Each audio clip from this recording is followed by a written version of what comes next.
Olá! Se você é cristão, provavelmente você acredita que o estudo da Palavra de Deus é algo essencial na caminhada cristã. Ler, estudar e aplicar corretamente a Bíblia em nossa vida é tão importante para o cristão quanto é para o ser humano respirar e comer. Ainda assim, a Bíblia é um livro desafiador, pois possui milhares de anos de distância entre nós e os autores originais da Bíblia, além de uma linguagem muitas vezes complicada de se entender e de se interpretar. É justamente pensando nisso que a equipe do Cristãos Cansados e do Contra a Cultura resolveu fazer um curso todo especial e completo para ajudar você nessa jornada. Este curso está em desenvolvimento e será lançado tão logo fique pronto, mas para que você fique por dentro de todas as novidades e acompanhe o lançamento, faça agora mesmo seu pré-cadastro acessando o site queroentenderabiblia.com.br. Tudo junto, sem acento, queroentenderabiblia.com.br. Muito fácil, né? Através desse curso, você irá descobrir ferramentas adequadas para tirar o máximo de proveito do seu estudo. Você vai aprender a lidar com dicionários, comentários bíblicos, concordâncias, léxicos, várias ferramentas que vão te ajudar muito nessa jornada. Você também vai conhecer os vários estilos literários que compõem a Bíblia e aprender a estudar cada um deles de forma única. Além disso, você vai aprender a reconhecer o contexto e o ponto central de cada passagem ou capítulo bíblico e aprender a aplicá-lo corretamente. Você vai adquirir a habilidade de ler o texto bíblico de uma forma atenta, de uma forma significativa, buscando a realidade histórica, os padrões geográficos, temporais, sociais, seus personagens, a intenção do autor, tudo isso para que você possa encontrar o significado real que de fato vai te transformar à medida que você vai lendo a palavra de Deus. Você também vai aprender a evitar os perigos da interpretação equivocada da Bíblia e de usar presunções, ou seja, de projetar no texto aquilo que ele não diz. Você vai se tornar consistente na sua leitura bíblica como um todo e vai evitar a seletividade de apenas buscar aqueles textos bíblicos que comprovam o que você já acredita. E se você deseja também, você vai aprender a produzir sermões poderosos e também estudos bíblicos baseados em um estudo contundente e coerente da palavra de Deus. Tudo isso e muito mais vai estar disponível nesse curso completo e acessível que vai mudar, eu tenho certeza, a sua forma de ver a Bíblia, ler e estudar e também aplicá-la na sua vida. Não perca tempo e faça agora mesmo seu pré-cadastro. Ao fazê-lo, você vai receber imediatamente um e-book gratuito já com dicas de como estudar a Bíblia. E você vai ser adicionado agora mesmo em uma lista de transmissão que vai enviar periodicamente outros materiais, dicas de leitura e finalmente, quando o curso estiver pronto, você vai ser o primeiro a saber. Então não perca tempo, acesse queroentenderabiblia.com.br, coloque lá seu nome, seu e-mail, seu WhatsApp e você vai fazer a pré-inscrição para receber todo esse material quando ele estiver pronto. Beleza? Eu te espero lá, fique com Deus e até mais. Em 3, 2, 1, gravando. Começando mais um Contra a Cultura, chegando para você na Rádio Novo Tempo com nova temporada, nova série, 16ª série, 16ª temporada especial de Contra a Cultura. Já passamos dos 200 episódios, é uma alegria, é uma festa. E agora a gente está aqui fazendo companhia para você em tempos de quarentena. Não tá fácil, mas estamos juntos aí, todos juntos em oração, acompanhando aí e tal, mas todo mundo em casa, bonitinho. E o Contra a Cultura está aí prestando esse serviço de trazer para você conteúdo bíblico de qualidade enquanto você fica aí quietinho, se protegendo e protegendo os outros dentro de casa. Junto comigo, mas a bons metros de distância, como diz aí o regulamento, está Mayara Costa, diretamente de Mogi das Cruzes, é isso? É isso aí, Isaac. Dessa vez eu não estou nos estúdios da Rádio Novo Tempo, né? Eu estou em casa, obedecendo aí as ordens da quarentena. Muito bem, todo mundo quietinho em casa, é assim que reza a cartilha, é assim que a gente vai fazer, mas graças aí à tecnologia, Deus nos permite conversar mais uma vez sobre a Bíblia, é isso que a gente vai fazer. Por falar em conversar sobre a Bíblia, Mayara Costa, geralmente a gente conversa aqui no Contra a Cultura sobre temas da Bíblia, certo? Certíssimo. A gente segue livros, segue assuntos, segue temas, segue doutrinas e discute aqui. Hoje e nos próximos 3 meses, nos próximos 13 episódios da temporada, a gente não vai falar sobre algo da Bíblia. A gente vai falar sobre a Bíblia, Mayara Costa. Olha aí, que inusitado. Nós vamos falar né? sobre a Bíblia. Estamos agora, então, iniciando essa nova temporada e o nome da temporada é Criaturas da Palavra. Essa vai ser a nossa temporada de 13 episódios que começa agora. E o episódio de hoje se chama Biblioteca de Bolso. Por quê? A gente já vai saber. Isso aí. Antes da gente começar a nossa discussão, fica aí o velho e bom disclaimer de você acessar o nosso canal youtube.com/cristãoscansados e também o site cristãoscansados.com.br. Mas agora eu quero fazer, agora você para tudo que você está fazendo, presta atenção aqui em mim, eu quero fazer um anúncio todo especial aqui. Nós do Contra a Cultura e do Ministério Cristãos Cansados estamos preparando material de altíssima qualidade, com bastante calma, bastante pesquisa, bastante leitura. Estamos desenvolvendo um projeto aqui de um curso completo e profundo de estudo da Bíblia. Como você estudar a Bíblia, ler de forma correta a sua Bíblia, meditar na Bíblia de forma correta, preparar sermões, ensinar a Bíblia para outras pessoas, enfim. Um curso aí completíssimo, mas para isso a gente vai aí gastar o resto do ano desenvolvendo esse material. Não vai ficar pronto agora, certo? Exato, certinho. Então, para você que quer fazer esse curso, Isaac, eu quero fazer o curso de qualquer jeito, eu quero que você me avise. Então vou te dizer o seguinte, você vai agora anotar aí o site queroentenderabiblia.com.br. Anotou aí? queroentenderabiblia.com.br. Tudo junto, queroentenderabiblia.com.br. Anota aí, acessa, quando você entrar lá, é um site que vai ter um videozinho ali para você assistir explicando um pouco do panorama do curso e ao lado você vai ver um formulário pedindo seu nome, seu e-mail e seu número de WhatsApp. Preenche lá, coloca essas 3 informações, clique em fazer o pré-cadastro e quando o curso ficar pronto, a gente vai mandar uma mensagem para você avisando que o curso ficou pronto e aí você vai poder assistir, participar do curso. Tá bom? queroentenderabiblia.com.br. Todo episódio a gente vai lembrar para você aqui de fazer a inscrição. Beleza? Vamos então para o nosso primeiro episódio, Biblioteca de Bolso, Mayara Costa. Biblioteca de Bolso. É exatamente isso. Por que esse é um título interessante para descrever o assunto que a gente vai tratar hoje? Biblioteca de Bolso, mas a gente não está falando de um livro? Então, a maioria das pessoas olha a Bíblia como se ela fosse um livro, né? E se você olhar bem, olha aqui, ó, é um livro, né? É um livro, né? Tá Isso vendo? aí. Só que, quando a gente avalia a própria palavra Bíblia, ela vem, né, de uma palavra grega que significa biblos, e biblos que significa biblioteca.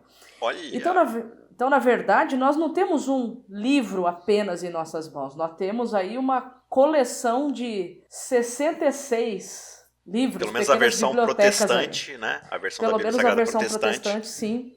Nós temos aí uma biblioteca, na verdade, em nossas mãos. Não é apenas um livro, são vários livros, só que uma das coisas que me chama muita atenção na Bíblia é que são vários livros, sim, eu concordo com isso, mas que está contando uma única história, com vários personagens, enredos, contextos diferentes.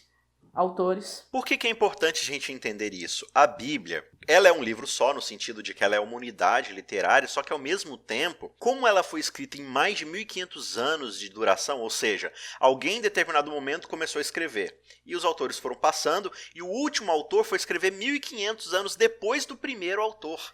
Então, Exato. O primeiro autor e o último autor, a gente imagina que o primeiro tenha sido Moisés, ali escrevendo Jó e Gênesis, né? Sim. E por último, João escrevendo, não o Apocalipse, mas o Evangelho de João. O Evangelho Provavelmente de João, aí foi o último livro da Bíblia a ser escrito. Eles não estão em ordem cronológica, né, de escrita. Então, entre Moisés e João, você tem aí 1500 anos e no meio disso você tem muita gente escrevendo. Davi, Daniel, Samuel, às vezes uma comunidade está escrevendo juntos ali. Você tem o próprio Nabucodonosor escrevendo aí o capítulo 4 de Daniel que a gente viu na temporada anterior. Ou seja, é muita gente participando aí dessa escrita. Só que a gente entende que existe um espírito, uma unidade de Deus que vai conduzindo a forma como esse livro vai ser escrito nessas suas várias várias unidades literárias, né? Que é o Espírito Santo que vai conduzindo todos esses autores. E uma coisa que eu gosto muito da Bíblia, além disso, é que mesmo que você tenha um espaço de tempo aí de 1.500 e 1.600 anos entre Moisés e João, para quem já leu a Bíblia de capa a capa, tem aquela sensação que parece que os 40 sentaram numa sala e dividiram, né? Olha, você escreve isso, você escreve aquilo, você escreve aquilo outro. Sim. Porque de tamanha unidade e coerência que você encontra na unidade que existe entre os livros da Bíblia, embora eles tenham sido escritos em épocas diferentes, por pessoas diferentes, em lugares diferentes, contextos diferentes, línguas diferentes. Dentro dessa ideia, por que é importante a gente compreender tudo isso? E durante essa temporada, a gente vai falar de várias características importantes e necessárias para estudar a Bíblia. Mas talvez algum ouvinte, algum leitor desapercebido possa perguntar assim, mas espera aí, a Bíblia é só texto, basta eu ler e tirar as conclusões que eu entendi do texto. Não é basicamente assim que eu estudo a Bíblia, Mayara? Então, é basicamente assim que a gente tem feito, porém, todavia, não é a melhor maneira, né? Mas Porque por você quê? já imaginou se cada um fosse pegar a Bíblia e interpretar do jeito que acha que é, a confusão que isso não iria se tornar?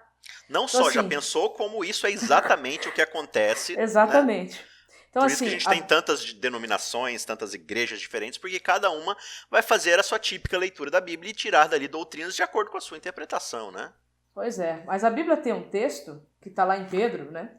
É 2 Pedro capítulo 1, eu quero até ler esse texto aqui, porque eu acho ele importante para essas considerações iniciais, né? A respeito do estudo que nós vamos fazer aí durante o trimestre. 2 Pedro capítulo 1, verso 20, diz assim, ó: primeiramente, porém, saibam que nenhuma profecia da Escritura provém de particular interpretação, ou, como está na minha Bíblia aqui, provém de interpretação pessoal. Porque nunca jamais qualquer profecia foi dada por vontade humana. Entretanto, homens falaram da parte de Deus movidos pelo Espírito Santo. O que isso significa? Que a mensagem que está na Bíblia, embora seja uma mensagem para os homens e em linguagem humana, é uma mensagem que Deus transmitiu. Exato. Se a forma de transmissão não vem de interpretação particular ou pessoal, quem disse que a forma de compreensão vem de forma particular e pessoal? Se a inspiração não veio assim, e a revelação não veio assim, é claro que a iluminação, que é a capacidade de entender o que está no texto, também não virá dessa maneira. Exato. Nós também deveremos entender o que Deus estava querendo dizer para a pessoa que escreveu o que escreveu. Tem uma historinha que eu já ouvi uma vez, eu acho bem interessante, que diz que um senhorzinho, um vovozinho, ele estava deitado uma vez no sofá da sala, digamos assim, e aí os netinhos ali, bem travessos, né, acharam um requeijão podre, que já tinha passado da data de validade, sabe, já estava fedendo e tal. Eles pegaram aquele requeijão, pegaram lá um pincel, uma faca, sei lá e tal, e passaram um requeijão estragado no bigode do avô, enquanto ele dormia. Que beleza. Aí aquele avô, no final da tarde, acordou, e aí ele começou a sentir, começou a cheirar. Nossa, mas tá um fedor aqui na sala. Essa sala tá muito fedorenta. O que fizeram com essa sala? Aí ele foi pra cozinha. Chegou lá. Nossa, mas a cozinha tá fedorenta. O que vocês fizeram com essa cozinha? Tá estragada. Aí foi lá pro seu quarto. Nossa, mas até meu quarto tá fedendo. O que acontece com o meu quarto? Aí finalmente ele foi lá fora, deu uma respirada profunda lá ao ar livre. Nossa, mas o mundo todo tá fedendo. O que tá acontecendo com o mundo, né? Sendo que o fedor tava vindo do bigode dele, né? O problema tava nele, não tava no mundo, não tava na casa, no cômodo, né? Exato. Mas o que essa historinha tem a ver com estudar a Bíblia? A questão é que todos nós temos um viés. O que é um viés? Viés é a forma como a gente enxerga a realidade. Essa realidade ela é enxergada através daquilo que a gente chama de cosmovisão. Ou seja, é a visão, é a lente, é a forma como eu enxergo e interpreto a realidade.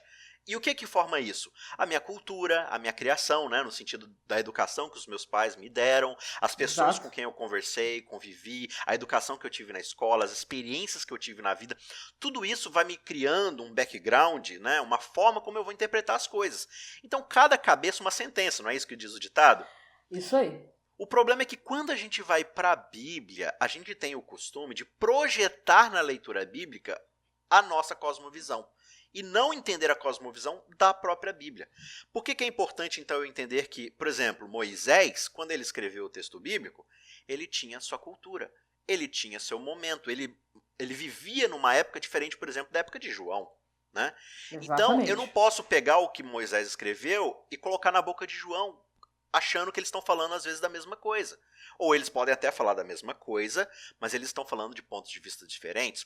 Eu não posso, por exemplo, pegar um texto de Paulo de Romanos, por exemplo, e comparar com um salmo. Por quê? Porque o salmo ele foi escrito por um salmista, ou seja, um poeta. E uma poesia, ela é feita de figuras de linguagem, de metáforas, né, de imaginação, e ela quer passar uma verdade de acordo com uma metáfora que ela está passando. Já um texto de Paulo, por exemplo, ele é assertivo, ou seja, ele é discursivo. Ele está falando algo mais lógico, mais concreto. Então, todas essas coisas precisam ser levadas em consideração. A época que a pessoa nasceu e escreveu, né? Exato. O A momento, língua. o local, a linguagem é muito importante, né? Porque, por exemplo, uma palavra em português, às vezes ela quer dizer uma coisa que, traduzida para o inglês, por exemplo, quer dizer outra.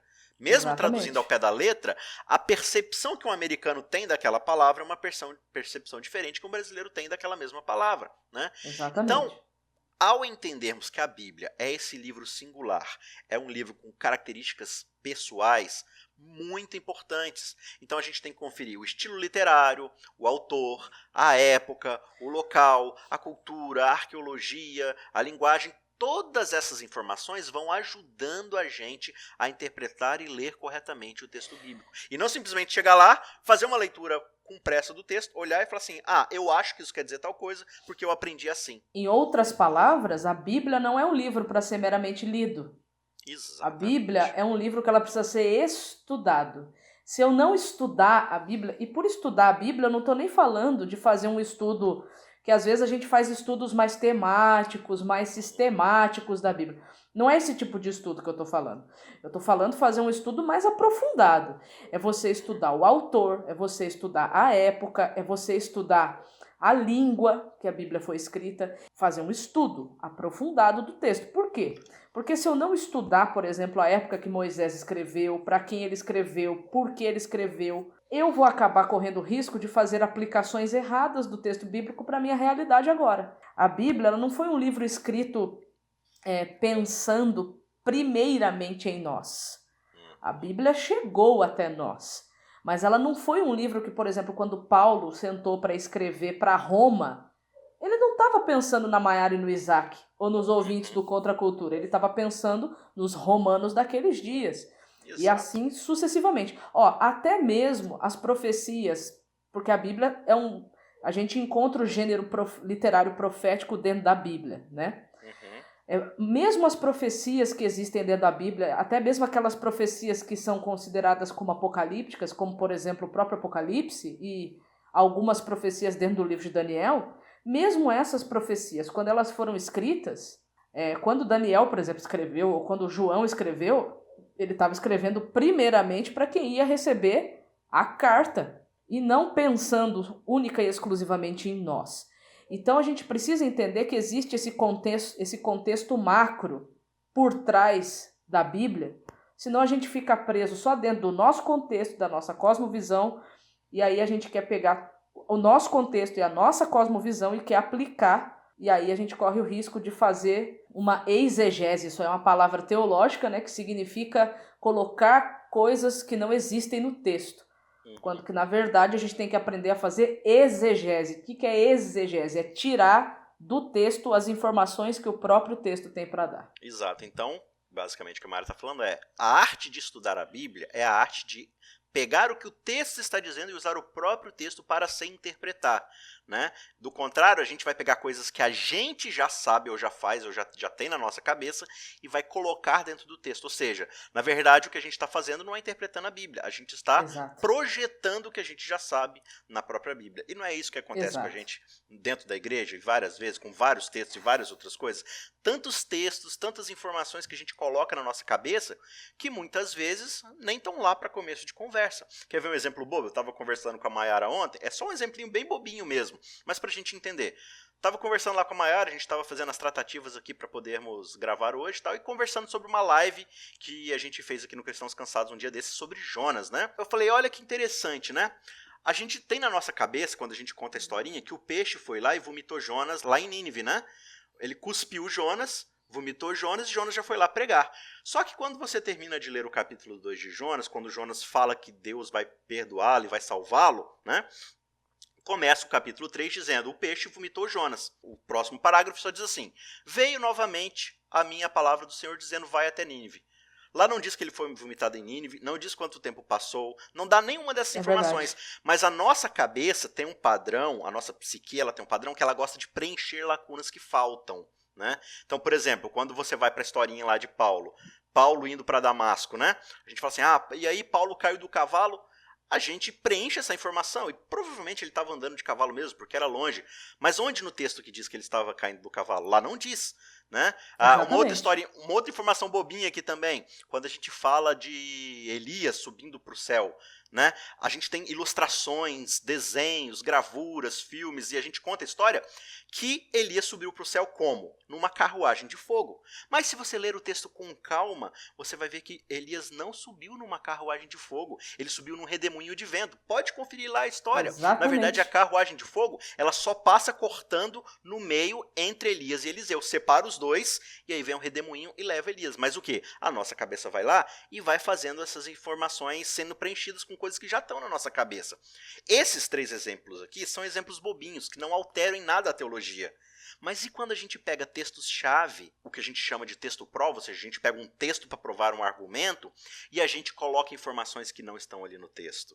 Aí é que começa a morar o perigo. Aí é que a gente começa a fazer um monte de doideira, um monte de informação. Você lembra, Maiara, daquela matéria do Fantástico, de um pastor que leu lá no texto de Oséias, pega a irmã do teu irmão lá, pega a esposa do teu irmão e adultera, né? Claro, ele cometeu um erro ortográfico, né, de leitura e tal, mas veja o problema que aquilo causou. E muitas vezes a gente lê a Bíblia de qualquer jeito, tira qualquer tipo de informação, qualquer tipo de conclusão e não toma o devido cuidado para interpretar de forma correta o que a Bíblia tem a dizer.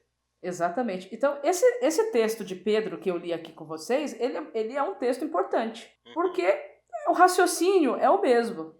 O Deus que inspirou é o Deus que revela, é o mesmo Deus que ilumina para a gente poder entender a revelação que foi dada através daqueles homens. Exato. Então, a gente não tem autorização, digamos assim, para poder pegar o texto bíblico e... eu acho que é assim porque eu acho que é assim, porque me fez bem acreditar assim, então eu vou passar isso para as pessoas. É uma responsabilidade muito grande pregar sobre esse livro ou sobre essa biblioteca, né, que a gente tem nas mãos, essa biblioteca de bolso. É uma imensa responsabilidade ensinar os ensinos, as doutrinas que existem dentro dessa biblioteca, dentro desse livro que a gente chama de Bíblia, né? Então, por isso que sempre antes de estudar a gente ora, né? E eu, quando eu estou estudando a Bíblia, eu não oro só no começo, não, como um ritual. Cada página que eu vou estudando, ou cada assunto que eu vou estudando da Bíblia, eu vou conversando com Deus na decorrência do estudo. Porque tem coisas tão fantásticas aqui que se Ele não me ajudar a entender e se Ele não me ajudar a colocar em prática na minha vida, vai servir de quê, né? Então eu lembro que uma vez eu li uma meditação matinal, ali a primeira meditação do ano falava o seguinte: é bem melhor a gente ficar preso num único verso da Bíblia, até a gente entender o pensamento que Deus está querendo trazer através daquela pessoa que escreveu. É 1000 vezes melhor ficar preso naquele único verso até aquilo que está escrito ali passar a fazer parte da nossa vida, do que ler capítulos e mais capítulos para poder fazer uma corrida anual, para poder fazer uma leitura anual rápida para chegar no final do ano e tipo, relatar ler a Bíblia toda em um ano. Então, é 1000 vezes melhor gastar tempo com um texto do que passar correndo por todos os textos e terminar em um ano a leitura dela, entendeu? Eu gosto do que Jeremias fala. Jeremias, ele compara a palavra de Deus com uma refeição, né? Lá no capítulo 17, no verso 16, se eu não me engano, Jeremias diz assim: achadas as tuas palavras, logo as comi, e elas foram para mim alegria e gozo no coração. Então, assim, refeição é uma coisa que eu, Maiara, particularmente, não gosto de fazer correndo e não gosto de fazer em pé. Então, se a Bíblia ela pode ser comparada com uma refeição, então para que correr? É 1000 vezes melhor ficar preso num texto, até aquele texto fazer parte da vida, do que passar correndo por todos os outros textos. Tem um texto que eu acho muito bonito, que é o Salmo de número 1. Primeiro Salmo do livro ali, da unidade poética que é de Salmos. Tem o primeiro verso que as pessoas citam muito a rodo, que diz, né? Bem-aventurado aquele que não se assenta no conselho dos ímpios e nem se detém na roda dos escarnecedores. Aí a gente pega só esse verso, isola ele de todo o resto do Salmo e fala assim, viu, a gente não pode ficar andando com as pessoas de má índole. Ok. Não é um conselho ruim, né? Ficar andando com pessoas que realmente só tem a falar besteira, só tem a ficar falando mal dos outros, só tem a ficar profanando o nome de Deus. Tá tudo certo. Aí, de novo, a gente ignora o contexto, por exemplo. Né? E ele diz assim, bem-aventurado não é só simplesmente quem se afasta do mal, mas quem busca o bem. Como? E aí o verso 2 diz, pelo contrário, o seu prazer está na lei do Senhor. E lei aqui é no ensinamento do Senhor, naquilo que Deus tem a dizer para nós, né? E ele diz assim, nesta lei, nesta palavra, neste ensinamento, ele medita de dia e de noite. É como uma árvore plantada junto a uma corrente de águas, que no devido tempo dá o seu fruto e cuja folhagem não murcha, e tudo que ele faz será bem sucedido. Né? E aí ele vai continuar dizendo que os ímpios não são dessa forma. Né? Ou seja, o ímpio ele não tem prazer em meditar na palavra de Deus. Então, a bem-aventurança não está só em me afastar das pessoas que fazem o mal, mas em buscar a Deus mediante a sua palavra, ou seja, sentarmos diante da Bíblia, a linguagem que ele usa aqui é de meditarmos na palavra, na sua lei, de dia e de noite, ou seja, meditar não é uma leitura apressada de 15 minutos. Não.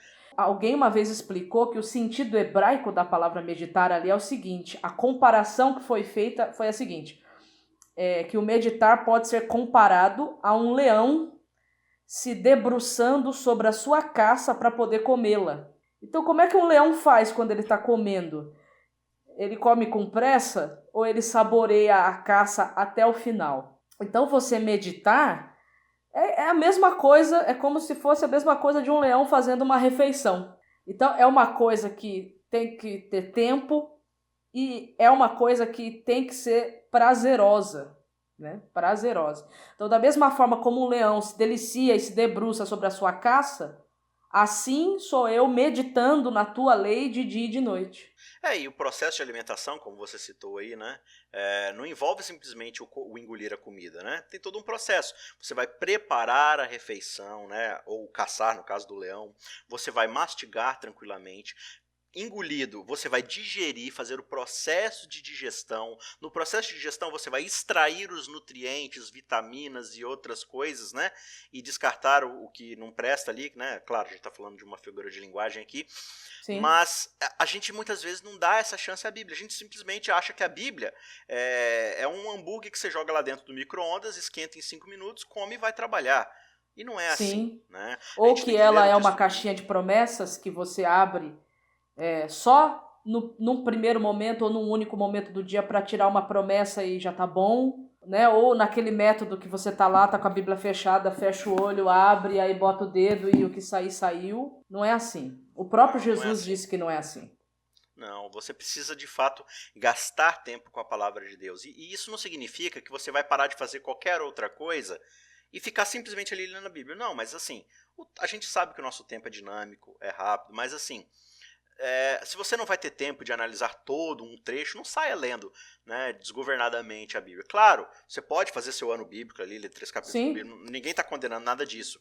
Mas que isso seja apenas uma das formas, que você tenha um outro complemento, que é assim, deixa eu pegar aqui 2, 3 versinhos, né? Já pensou, no começo da semana, você vai lá no sábado de tarde, por exemplo, você pega aquele capítulo, dá uma lida geral nele, né, dá aquela vista panorâmica. Aí no domingo, você dá uma segunda lida com mais calma, e aí você começa a extrair algumas informações ali interessantes. Na segunda-feira, entendeu? Na terça você analisa um outro aspecto, na quarta você vai pesquisar sobre uma outra coisa, e isso vai fixando o texto na sua cabeça, extraindo cada vez mais informações. E aí você, durante o trabalho, está fazendo qualquer outra coisa, mas você fica meditando, ou seja, cara, aquilo que ele falou, né? Nossa, realmente teve aquela vez, e foi bem como a Bíblia diz, e aí você vai refletindo, você vai degustando isso. Saboreia, né? Faz notas, resume o que você entendeu, coloca ali, converse, olha só alguma coisa que a gente não faz, converse com outras pessoas sobre o que você está aprendendo ali no texto bíblico, aí talvez essa pessoa vai falar o que ela acha, e aí vocês vão comparar, enfim. Existem várias formas. Estude também depois, pesquise, comentário bíblico, introdução geral, enfim, hoje em dia a gente tem muito material bom e acessível. Podcast, livro, enfim. O importante é sempre continuar indo atrás de informação, né? Estudar mesmo o que está na Bíblia.